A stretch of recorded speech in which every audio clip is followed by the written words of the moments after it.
Oh boy.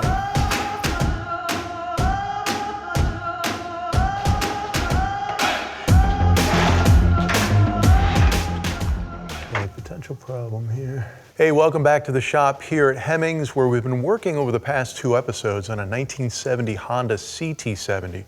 And we're trying to save this thing because it was left outside for years and it was really in rough shape.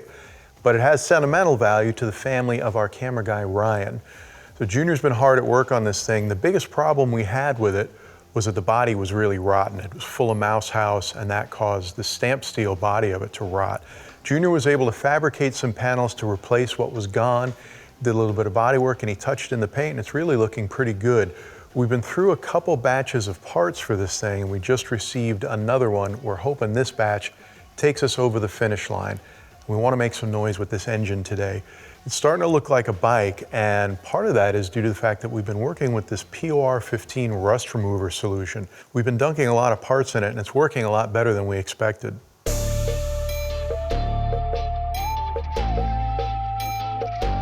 We have a bunch of this stuff here. This is a POR15 rust remover. It's one of those products where you submerge parts. It really is very effective. There are a bunch of products like this on the market. We've used a few of them.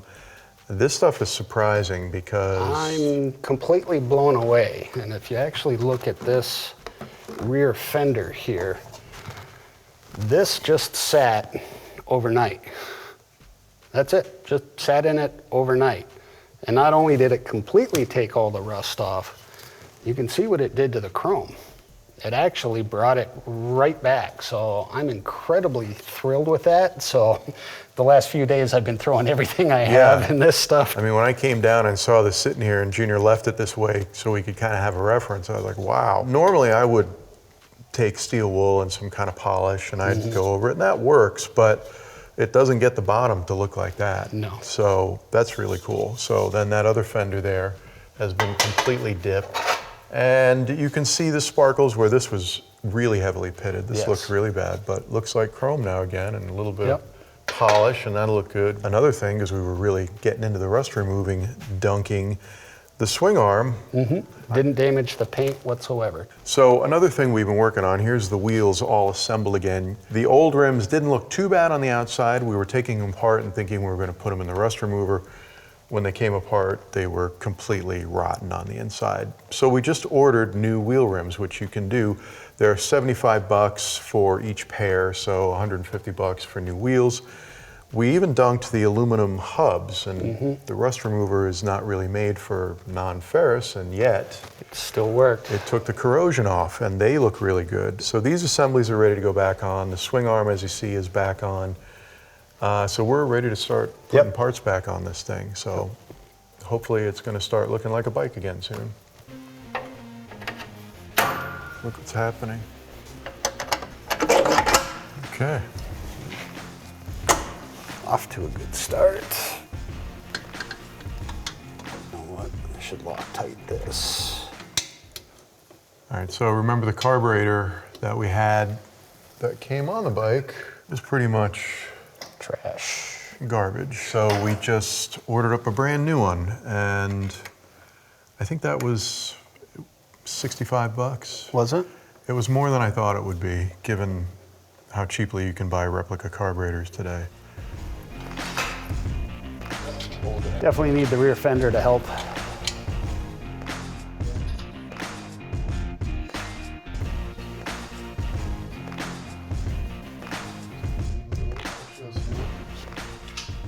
I have never been able to do this any other way than this. Yep. So then it just pops in there? Well, yes and no, like I was going to say. These have a speedometer drive on them right in the front here. That's where the cable goes on. But if you can see down inside these two little tangs in here that rotate, that drives the gear for your speedometer. Those have to set in these two recesses in here. So if you don't line this up, it's very, very easy to crush it, and then you strip the gears and you destroy everything. That sounded like a good When noise. you get it on there, what I like to do is just look through and make sure that it's spinning. which it is. Now the hard part is to install this without it falling apart. So what I've done in the past is just wrap some painter's tape around to hold it in so it doesn't come out, but I think between the two of us we can get this. Yes, you don't want this axle to rust inside the bearings and the sleeves. Okay. If I can, you ready? Yep.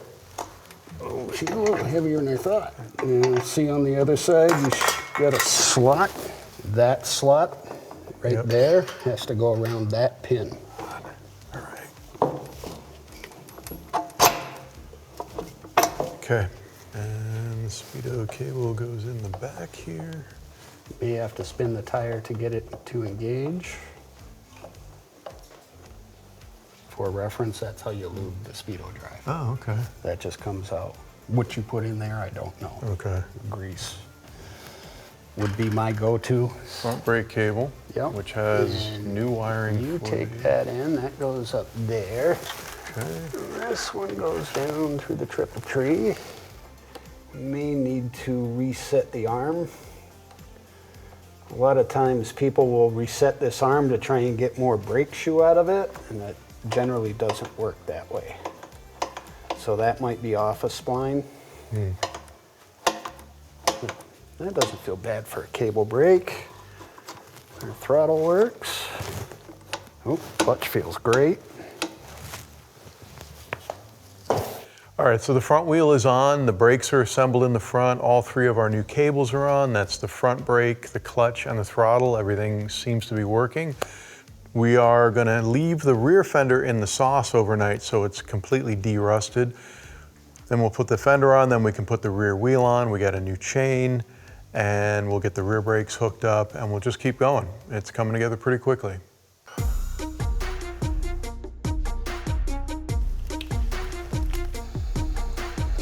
So last time around, we started putting the bike back together, and that was going well, but then we got held up by this key switch. Now, CT70s have a key switch that fits into a hole in the body, and this is how you turn on the power and also how you turn on the lights. Of course, we didn't have the key to this one, and we took it out, took it over to a local locksmith who's pretty good with old stuff, and he did not have a blank, and he also said that some of the tumblers were jammed up. So we were able to get a brand new key switch. I actually got this off Amazon. It was only like 20 bucks. You can get the Honda switch. It's over 100 bucks, but know that it is still available. Now, the old wiring harness was trashed. It had lots of broken wires.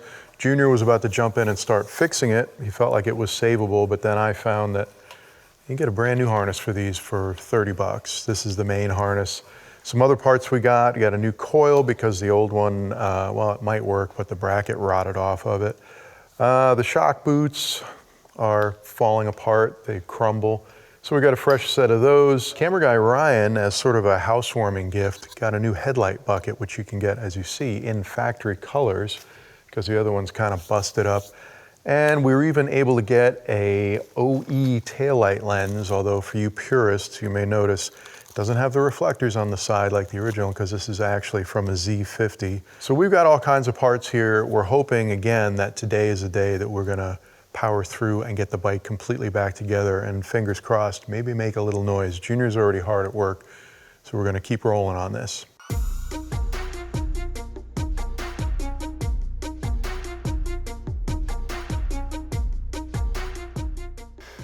I'm going to start with the headlight nacelle because all the wiring is typically in here on a motorcycle, so might as well get this changed over first, and then all the wiring will come in the back side of it. So with this new bucket, we're now adding yet another shade of green Yes. to the green machine. Yes. We have every shade of green on this. This is supposed to be the original emerald candy green, and it probably is, but that color faded a lot. That's going to show off how faded the paint is. There we go. All right.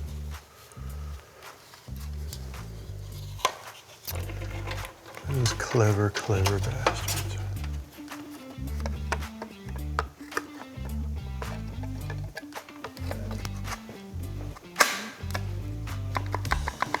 Oh, sounds loose. Yep. All right, here's a little tech tip if you buy one of these reproduction headlight buckets. We got the speedometer out of the original, and it fit really tightly in there. It's got a spring clip on the back. Popped it into the new one and it rattled around. And you can't really bend on the spring clip because it's spring steel and you probably wind up damaging it or breaking it. So we needed to shim this out to get it tight. I found in our drawer of miscellaneous things some O-rings for a sending unit on a gas tank. It fit perfectly around the Speedo, and then I put the factory gasket back on it and stuck it in there, and now it's nice and tight and it doesn't really look unusual.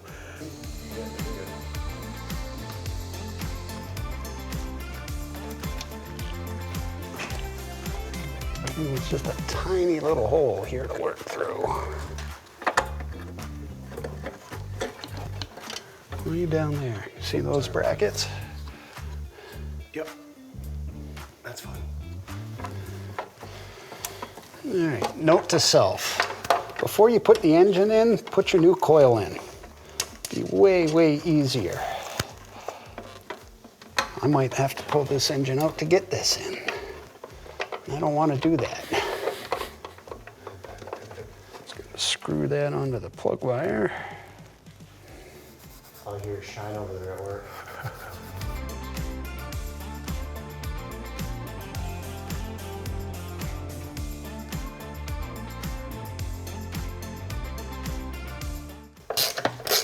All right, so if the gas tank is going in, that must mean that the wiring harness is all set. Yes. Okay. Yep, figured out the wiring harness. You have two coils in your stator, one for ignition and one for charging just the power. battery and lights, etc. I believe the headlights on these are AC power, straight off of the stator. So these will run without a battery in them. Okay. Hey guys, don't forget to subscribe to the Hemmings YouTube channel so you can get notifications on all our new videos. And if you're interested in a CT70 for yourself, head on over to Hemmings.com where you can check out the Hemmings marketplace. We've almost always got a whole bunch of CT70s for sale. So this is our old airbox. As you can see, it is quite rotten. It got packed full of mouse house and it completely rotted it away. You can actually see where they chewed their way in. These little dickens are a little expensive. Come to find out, a 3-inch exhaust pipe is the exact same diameter. So our covers, our gaskets, everything fits on this. So I just cut off the old brackets and welded them onto this, and then I put a mouse-proof mesh in there. That being said, we can no longer use this little rubber intake because of that, but mice are no longer getting in this. So I was going to make my own air filter, but this is a replacement filter right from Honda. It actually comes pre-oiled, which is kind of nice. And it's got a little hole right through the center that fits over the bolt. Then we put our other end cap on with the gaskets, and we're good to go. You got it. I got it? Yep. Then when fitted with the OE Honda filter. This is definitely a 3-hander for this. That's it. Can I see the headlight bezel and see how far?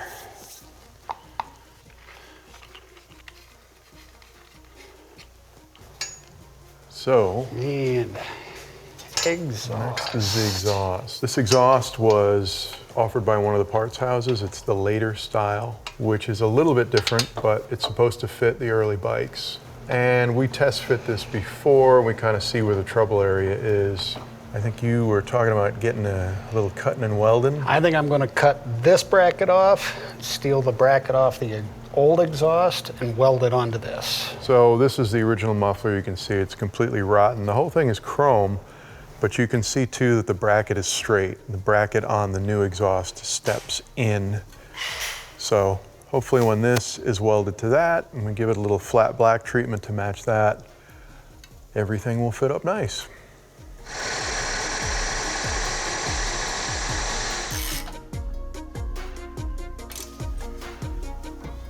Much, much, much better.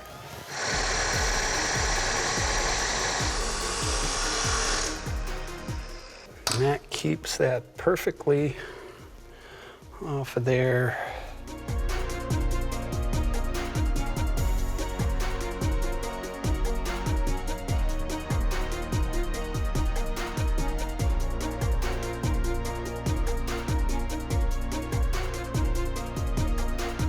Probably just clean up and look like it's supposed to. Yeah, ish. All right, assembly continues. The exhaust is done. We're getting ready to put the back wheel on. Now remember, we got new tires for this, new tubes. Junior also put new bearings in because the old ones proved to be shot. And now you just popped in another set of fresh brake shoes on our nicely cleaned and lubed rear hub. So this thing is ready to go together. Good to go. And then on. I gotta get that in there. There we go. There, should be able to put things a lot easier if you come in from this way, like so. So when you do that, then your chain can hang right. Oh, not even close. Uh-oh. Yep, not even close. Great. Yeah, we're like 6 inches short. So there's absolutely nothing left of the stock seat on this. They've been completely mouse housed.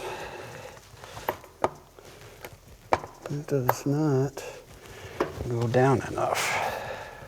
Modifications may be necessary. Our little rubber stops here that go against the frame aren't allowing it to catch the seat catch.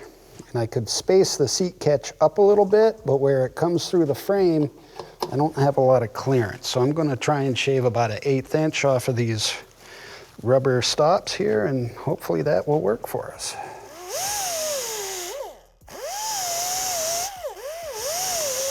Always wearing the safety squints.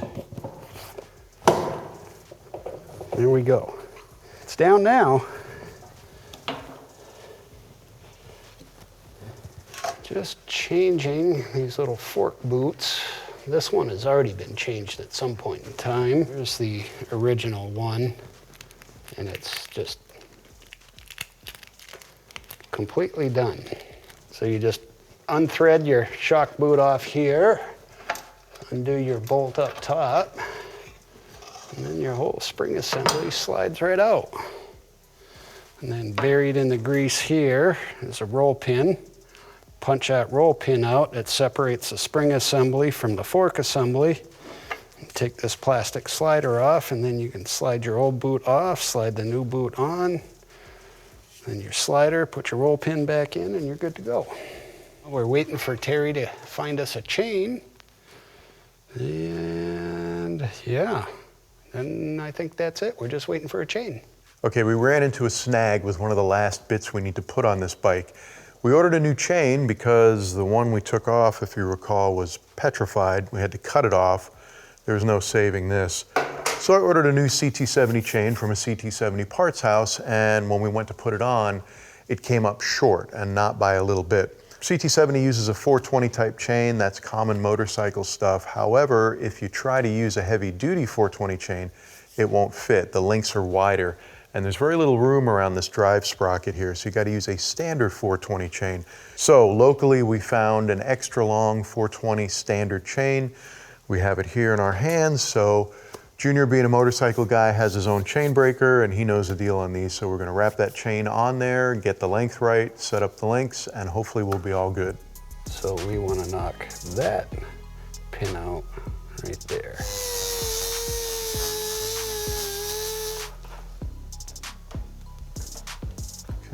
Just let go. Yep, you can feel it release. Pin should fall out the bottom. It's out. Yep.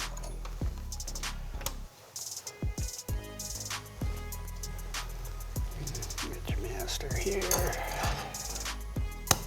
There it is. There it is. All right. I know we left it loose. Now we have to tighten it up. They're on both sides, and you can see a notch on this tension bolt. You want to make sure the same on both sides, and that keeps your wheel straight. Getting caught. Because if you don't, now you'll be dog walking down the road. So we'll tighten it up. We'll put the covers on, and we finally get to start it. Last few parts.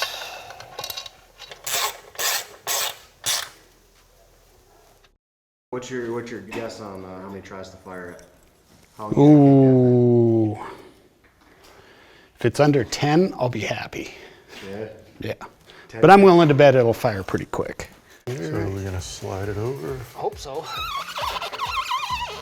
These little things are kind of heavier than they look. Yeah.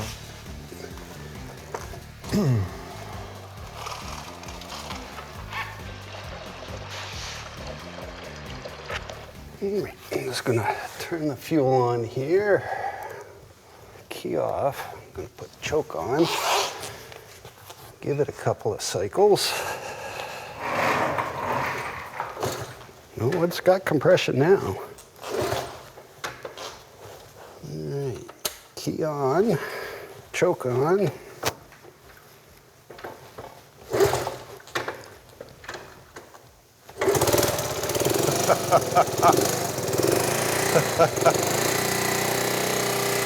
Second kick. It's not even smoking. I can't believe it didn't smoke out the shop, at least, you know, from the assembly oiling that was in it. Nothing came out.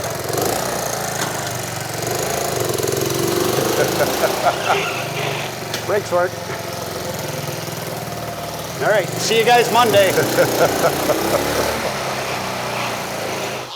Well, that went better than expected. Unbelievable. Not only does it runs well. Yeah.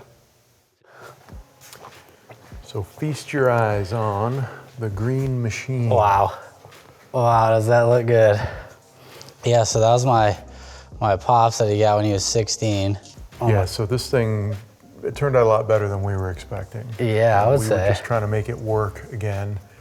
Yeah, I mean, it looks amazing. It's honestly something that you can't even believe could come back from where it was. Yeah, I mean, once we started figuring out what was actually wrong, and then especially once Junior got the body welded up, Right, that was yeah. a real turning point. It's huge. And then it started coming back together, and now it looks better than my bike, Yeah. and I'm a little annoyed. Well, when yours is done, we're gonna have ourselves a old-fashioned race. We definitely got to have a race out there. I think we're already setting odds and everything on this, so. Nice, looking forward to that. But you probably want to ride this thing yourself. Oh, Right? yeah. All right, we Oh, gotta yeah. get this outside and give it a kick, get a little more splatter on it. Definitely. All right? Yeah. What do you think, Ryan? I mean, it's funny, I haven't sat on this thing in so long.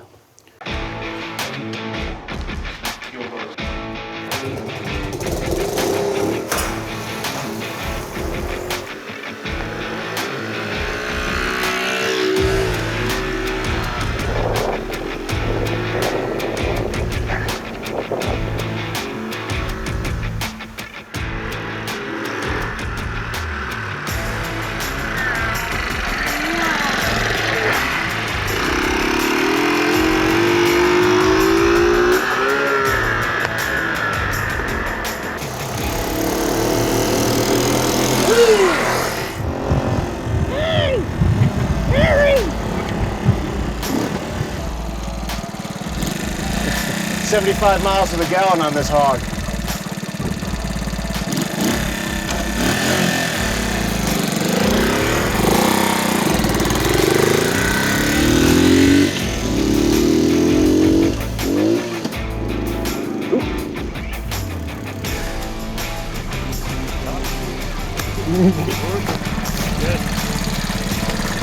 All right.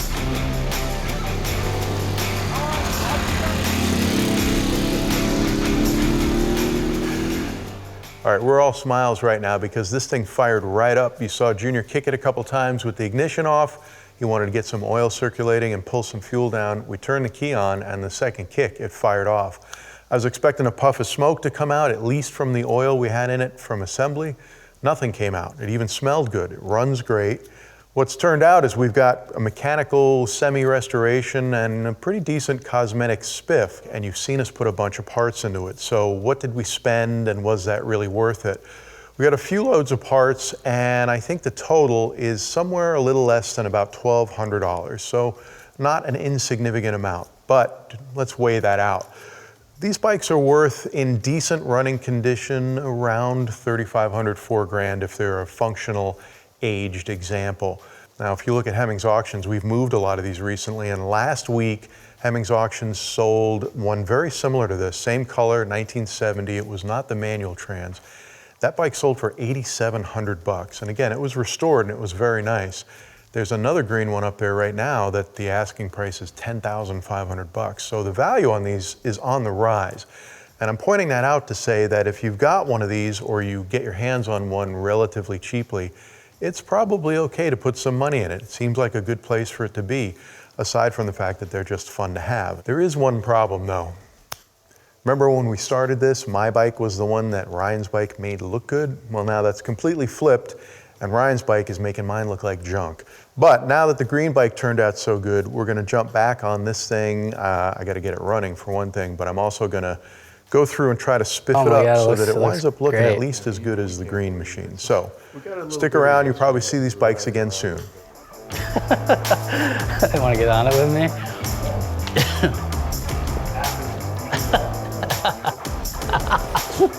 You don't think we can make it up double? Those low and high beam. It's funny, I haven't sat on this thing in so long. Oh, the green machine. Oh my God, it looks incredible. There's a seat, there's shiny chrome.